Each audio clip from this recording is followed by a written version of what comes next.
সকাল মানেই আমার সেই একবার ছাদে আসা। এখন ছাদে আসলে আমার চোখ জুড়িয়ে যায়।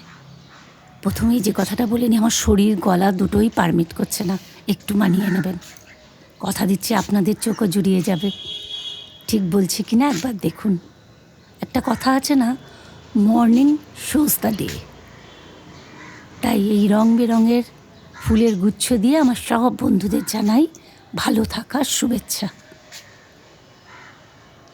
দেখুন গাছগুলো আজকে পূর্ণ যৌবন, ফুলে ভরে গেছে। তবে লেবু গাছটার পাতা লেবু সবই ঝরে যাচ্ছে। এই যে বাগানটা দেখছেন, তা সবটা ক্রেডিট কিন্তু আমার শাশুড়ি মার। একসময় আমার শ্বশুরমশাই করতেন, উনি চলে যাওয়ার পর এই দায়িত্ব উনি তুলে নিয়েছেন। এখানে কোনো মালি কাজ করে না, কিন্তু ওনার ভালোবাসা আর পরিচর্যায় দেখুন সবাই সাড়া দেয়। গাছগুলো এত সুন্দর ফুল দিয়ে আমাদের সবার চোখ জুড়িয়ে দিচ্ছে। কি যেটা বলেছিলাম ঠিক না? চোখ জুড়িয়ে যাচ্ছে। তো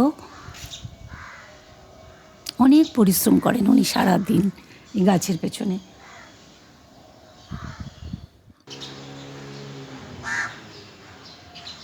কি ভালো লাগছে দেখুন। একটা কথা আছে, সেই ফুল আর বাচ্চা সবাই ভালোবাসে। নিচে নেবে আয়েশ করে একটা আদা তুলসী পাতা দিয়ে চা খেয়ে রান্নায় চলে এসেছি। আজ করবো এই ভুজুরি ট্যাংরা, আলু দিয়ে লাউ ডাগা বড়ি দিয়ে একটা পাঁচমিশালি তরকারি অলরেডি আমার হয়ে গেছে। আর ফুলকপির পাতা বাটা করব। আমরা একটু অন্যভাবে বাটি। তো এই বাটাটা অবশ্য আমার শাশুড়ি মা আর আমার হাজব্যান্ড বেশি পছন্দ করে। এই যে তরকারিটা বললাম না, অলরেডি রান্না আমার হয়ে গেছে। আজ গলায় খুব জোরে কথা বলতে পারছি না।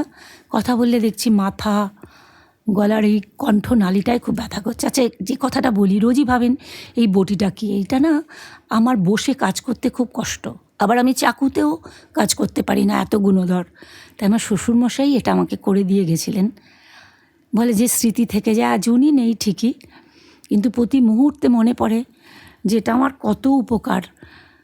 খুব সুন্দর করে সবজি কাটা, যে অলরেডি মাছ ভাজা হয়ে গেছে, বড়ি ভাজা হয়ে গেছে। আর আমি তো ঝোলে কষানোর পর লঙ্কা, কাঁচা লঙ্কা, শুকনো লঙ্কা, হলুদ দিয়ে ওটা ভাজার পর কষিয়ে এবার আমি মাছ আর জিরে ধনেটা আমি ভেজে বেটে রাখি, এটা তো আপনারা সবাই জানেন, ওটা দিয়ে দেব। শীতকালের ফ্রেশ ধনে পাতা, লাউ ডগা, এর টেস্টই আলাদা। আর রান্নায় গরম জল দিলে আমি লক্ষ্য করি, সবাই জানেন যে টেস্টটা যেন একটু মনে হয় ভালো লাগে, নাকি সম্পূর্ণটাই মনের সেটা বলতে পারবো না।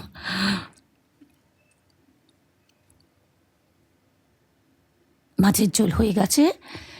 এদিকে কফি পাতাটা যেটা দিয়ে আমরা বাটি, কালো জিরে আর শুকনো লঙ্কা তেলে ভেজে রেখেছি, আর কিছু কাঁচা গোলমরিচ নিয়েছি। আর এই কফি পাতাটাকে গরম জলে একটু নুন দিয়ে ভাপিয়ে নিয়ে তারপরে তেলে একটু সাঁতলে নেব। তারপরে কপি পাতাটা বাটবো, আর ওই কালো জিরে, গোলমরিচ, শুকনো লঙ্কা বেটে মিক্সড করবে। যে দেখুন পাতাটা আলাদা বেটেছি, ওই মশলাটা গোলমরিচ, শুকনো লঙ্কা, কালো জিরে। এটা না ঠান্ডা লাগলেও খুব কাজে আসে। এবার যে কোনো কিছুর সঙ্গে শিম বলুন, সব কিছু, বরবটি বলুন, সিদ্ধ করে আপনি এই মশলাটা দিয়ে বাটলে, আমার শাশুড়ি মা বলেন বাচ্চা হওয়ার সময় নাকি এই বাটাটা দিলে খুব তাড়াতাড়ি নাড়িও শুকিয়ে যায়। বিকেলবেলা এসছি, আমার দমদমের একটা মল, ছোট্ট কিন্তু ভালো কালেকশান আছে সমস্ত দোকানগুলো, মানে ইয়েগুলোতেই, যে শপিং ইয়েগুলো রয়েছে, সে বিগ বাজার বলুন, বাটা বলুন, ট্রেন্ডস বলুন, খুব সুন্দর কালেকশান আছে। এসছি মেয়ের জুতো কিনতে। এর আগে দুটো দোকান ঘুরে এসছি, ওর পায়ের মাপ আর পছন্দ দুটো ম্যাচ খাচ্ছে না।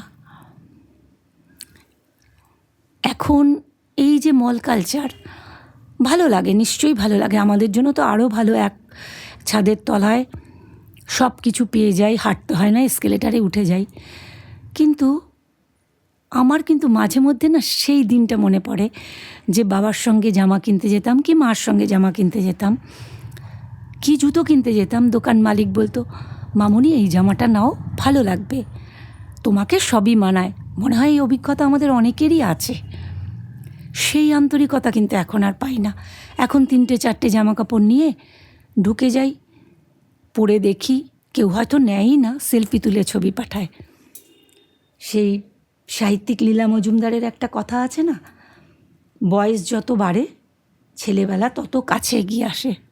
আমার মনে হয় সেই সমস্যাটাই হয়েছে। সব কিছুর মধ্যেই ভালো লাগে, কিন্তু সেটা পেতে ইচ্ছে করে যেটাকে আমি হারিয়ে এসেছি। এটা ইঙ্গিত দেয় বয়স বাড়ছে। মলটা কি সুন্দর লাগছে দেখুন, এক একটা সিজন, এক একটা অকেশনে এক একভাবে সেজে ওঠে মল। হ্যাঁ, বেশ কিছুক্ষণ সময় কাটানোর জন্য কোথাও না গিয়ে মলে ঘুরতে বা এক কাপ কফি নিয়ে আড্ডা মারার জন্য বন্ধুরা মিলে কিন্তু খুব ভালো।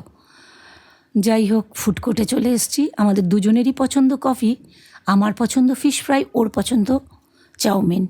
ওরটা আসতে দেরি বলে আমার ফিশ ফ্রাইটা মিত্র ক্যাফে চলে এসছে।